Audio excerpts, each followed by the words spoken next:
بزرگان محترم اور برادران عزیز، یہ مہینہ جو چاند کا جو مہینہ چل رہا ہے رجب کا مہینہ ہے، اور رمضان سے 2 ماہ پہلے اور رمضان کے درمیان 1 مہینہ شعبان کا حائل ہے۔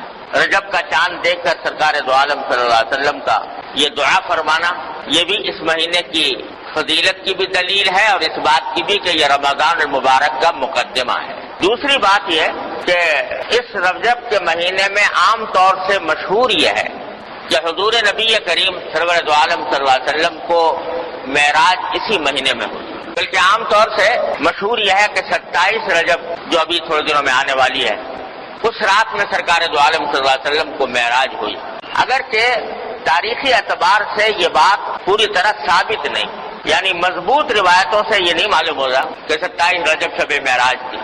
روایتوں میں بڑا اختلاف ہے، سن میں بھی اختلاف ہے، کون سے سن میں ہوئی، اور مہینے میں بھی اختلاف ہے، مہینے کی تاریخوں میں بھی اختلاف ہے۔ تو یقین کے ساتھ نہیں کہا جا سکتا کہ کس رات میں سرکار دو عالم صلی اللہ علیہ وسلم کو معراج کے سفر پر لے جایا گیا تھا، لیکن وہ کسی بھی رات ہوئی ہو، کسی بھی تاریخ میں ہوئی ہو، یہ انسانیت کی تاریخ کا عظیم ترین واقعہ تھا، جس کی کوئی نظیر نہ اس سے پہلے وجود میں آئی اور نہ آپ کے بعد کسی کو یہ مقام نصیب ہو سکے گا۔ اللہ جل جلالہ کے فیصلوں کی عجیب شان ہے۔ انبیاء کرام علیہ السلام کا سلسلہ چلا آ رہا ہے آدم علیہ السلام سے، کہتے ہیں کہ 1,24,000 انبیاء کرام علیہ السلام دنیا میں مبعوث ہوئے۔ اس سونے کی زنجیر کی آخری کڑی خاتم الانبیاء رحمت للعالمین محمد مصطفیٰ صلی اللہ علیہ وسلم کا مقام یہ کہ آپ کے اوپر سلسلہ نبوت کی تکمیل ہوئی، اور چونکہ تکمیل ہوئی تو اللہ تبارک و تعالی نے یہ پسند فرمایا کہ اب تک انبیاء کرام علیہ السلام سے جو اللہ تبارک و تعالی کا رشتہ ہوتا تھا وہ فرشتوں کے ذریعے ہوتا تھا، کتابوں کے ذریعے ہوتا تھا، وحی کے ذریعے ہوتا تھا، لیکن حضور سرور دو عالم صلی اللہ علیہ وسلم کے ساتھ اللہ تبارک و تعالی نے یہ خصوصیت برتی کہ خود اپنی بارگاہ میں طلب فرمایا، اور کس شان سے طلب فرمایا کہ ایک رات کی مختصر سی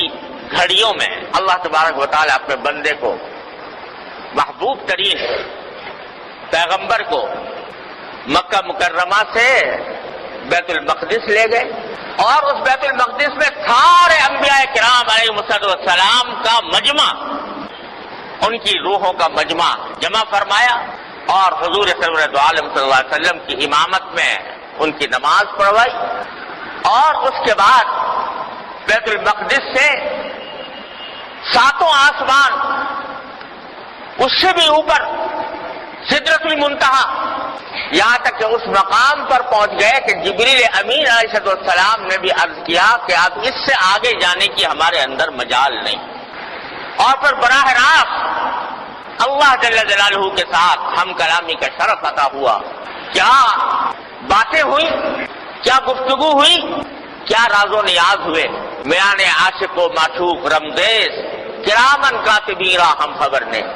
اللہ تبارک و تعالی اور محبوب صلی اللہ علیہ وسلم کے درمیان جو راز و نیاز کی باتیں ہوئی، فرماتے ہیں کرامن کاتبین ہم خبر نیز، وہ فرشتے جو انسان کے نامہ اعمال لکھنے کے لیے ہر وقت موجود رہتے ہیں، ان کو بھی پتہ نہیں، اس لیے کہ اس مقام پر پہنچے تھے جہاں فرشتوں کے بھی پر جلتے ہیں، جہاں فرشتے بھی پہنچ نہیں سکتے، اس مقام پر پہنچے۔ کیا گفتگو ہوئی، کیا باتیں ہوئی، اللہ تعالیٰ ہی جانتا ہے، اللہ کے رسول صلی اللہ علیہ وسلم ہی جانتا ہے۔ البتہ جب واپس آنے لگے تو اللہ تبارک و تعالیٰ نے ایک تحفہ عطا فرمایا۔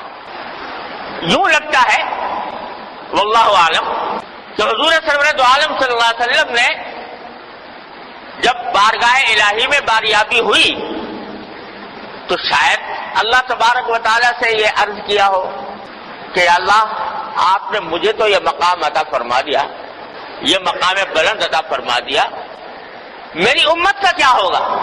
میری امت کو جس کی فکر مجھے ہر آن ہر لمحے دامن گیر ہے، اتنی دامن گیر ہے کہ اللہ تبارک و تعالیٰ فرماتے ہیں کہ کیا تم امت کی فکر میں اپنی جان بھلا بیٹھو گے؟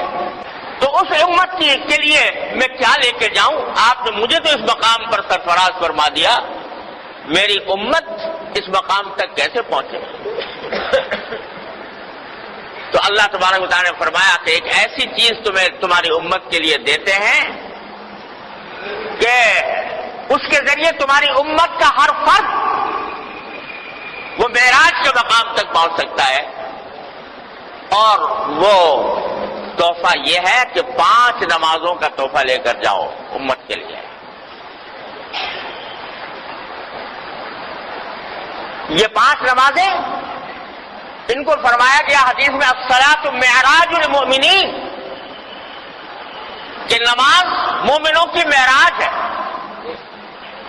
یعنی جب اللہ کا بندہ نبی کریم سرورت عالم صلی اللہ علیہ وسلم کا امتی اللہ جل جلالہ کی بارگاہ میں عز و نیاز کے ساتھ کھڑا ہو کر اس کی بارگاہ میں سر بسجود ہوتا ہے، پیشانی ٹیکتا ہے، سجدہ کرتا ہے، تو اللہ تعالیٰ فرماتے ہیں کہ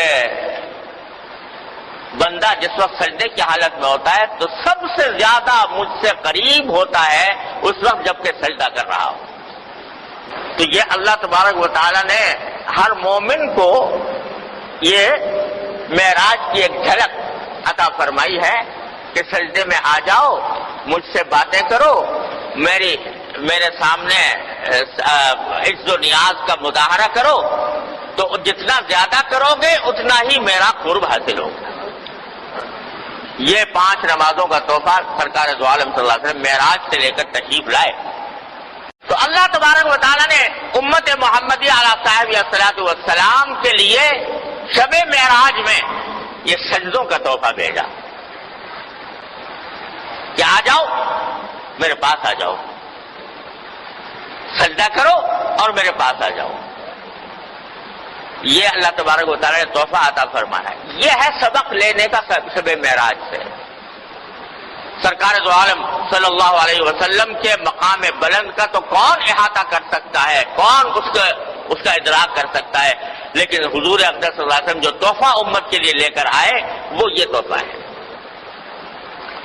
تو میرے بھائیوں، اس کی قدر پہچاننے کی ضرورت ہے۔ معراج کا تحفہ سرکار دو عالم صلی اللہ علیہ وسلم جو لے کر آئے ہیں اس کی قدر پہچاننے کی ضرورت ہے کہ اللہ تبارک و تعالیٰ اس کی قدر پہچان کر سجدے کو سجدے کی طرح انجام دینے کی توفیق عطا فرمائے۔ سبق یہ مل رہا ہے کہ معراج کے اس تحفے کی قدر پہچاننے کی ضرورت ہے۔ اللہ تبارک و تعالیٰ کے سامنے سجدہ ریز ہو جاؤ، اور یہی سبق ہے ہمارے لیے معراج۔ اصل بڑا تحفہ تو یہ لے کر آئے۔ پھر آپ دیکھو گے کہ قرآن کریم نے پوری سورت نازل فرمائی ہے سورۃ الاسراء کے نام سے، جس کی پہلی آیت میں نے ابھی آپ کے سامنے تلاوت کہ سبحان الذی اسریٰ بعبدہ لیلا من المسجد الحرام الی المسجد الاقصی، پاک ہے وہ ذات جو اپنے بندے کو لے گئی، راتوں رات لے گئی مسجد حرام سے مسجد اقصی کی طرف۔ یہ سورت ان الفاظ سے شروع ہو رہی اور اس میں معراج کے واقعے کی طرف اشارہ فرمایا گیا ہے۔ اس کے بعد اس سورت میں بہت سے احکام دیے گئے، جس سے اشارہ اس طرف ہے کہ معراج، نبی کریم صلی اللہ علیہ وسلم کی معراج تمہارے لیے یہ پیغامات لے کر آئی ہے۔ اس میں بہت سارے احکام ہیں۔ والدین کے ساتھ اچھا سلوک کرو، والدین کو تکلیف نہ پہنچاؤ،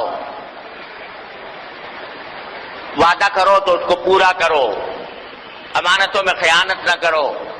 یہ پوری صورت، آدھی صورت تقریباً احکام اور تعلیمات سے بھری ہوئی ہے۔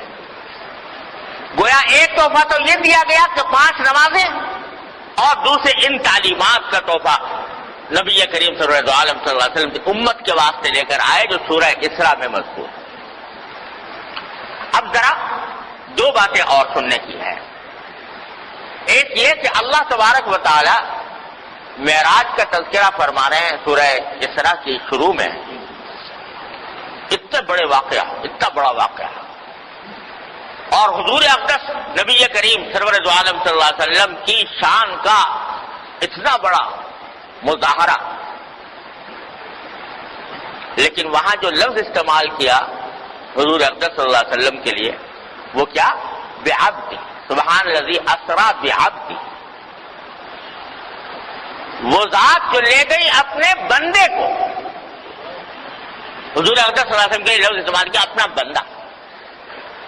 حالانکہ دوسرے قرآن کریم کی آیتوں میں کیا کیا فضائل حضور کے بیان ہوئے. انا ارسلناک شاہدا ومبشرا ونذیرا وداعیا الی اللہ باذنہ وسراجا منیرا. ہم نے تمہیں شاہد بنا کر بھیجا، ہم نے تمہیں مبشر بنا کر بھیجا، ہم نے تمہیں نذیر بنا کر بھیجا، اور اللہ کی طرف دعوت دینے والا بنا کر بھیجا، روشن چراغ بنا کر بھیجا. وما ارسلناک الا رحمۃ للعالمین. آپ کو رحمت للعالمین بنا کر بھیجا. کیا کیا صفات بیان فرمائی ہے رسول کریم صلی اللہ علیہ وسلم. لیکن اس مقام پر ان ساری صفات کے بجائے فرمایا لے گئی وہ ذات لے گئی اپنے بندے کو. اتنا بڑا اونچا مقام، اور اس کے لیے لفظ استعمال فرمایا اپنے بندے کو لے گئی. اشارہ اس بات کی طرف ہے کہ انسان کے کمال کی معراج یہ ہے کہ وہ اللہ کا بندہ بن جائے. بندگی یہ سب سے بڑا اونچا مقام ہے جو کسی بشر کو حاصل ہو سکتا ہے. اس سے اونچا کوئی اور مقام نہیں، اس سے بالا کوئی مقام نہیں. جو جتنا بڑا بندہ ہے، جتنی زیادہ بندگی کا مظاہرہ کرنے والا ہے، اتنا ہی اللہ تبارک و تعالیٰ کے ہاں معزز اور مکرم ہے، اتنا ہی اس کا مقام بلند ہے.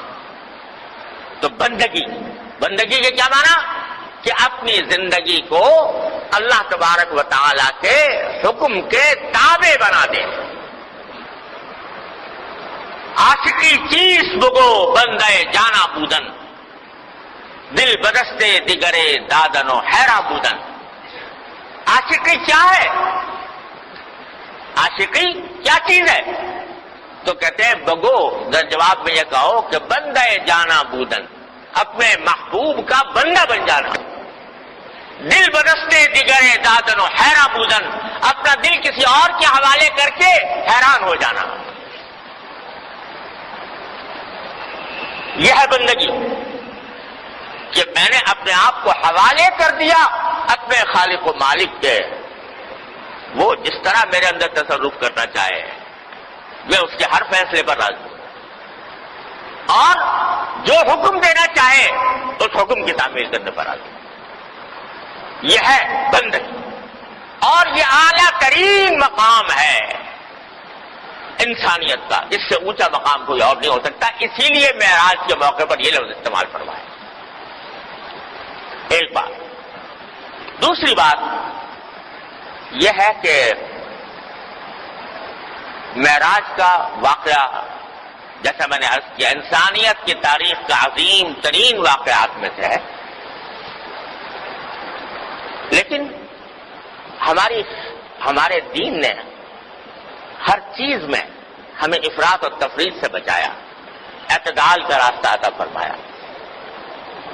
لہذا ہمارے دین میں یہ فرمایا گیا ہے کہ بندگی کا مطلب ہی یہ ہے کہ جو کچھ کہا جا رہا ہے اس پر عمل کرو، اپنی طرف سے کوئی نئی چیز مت نکالو. جو بات جس درجے میں ہے اسی درجے میں رکھو، اس سے آگے نہ بڑھو.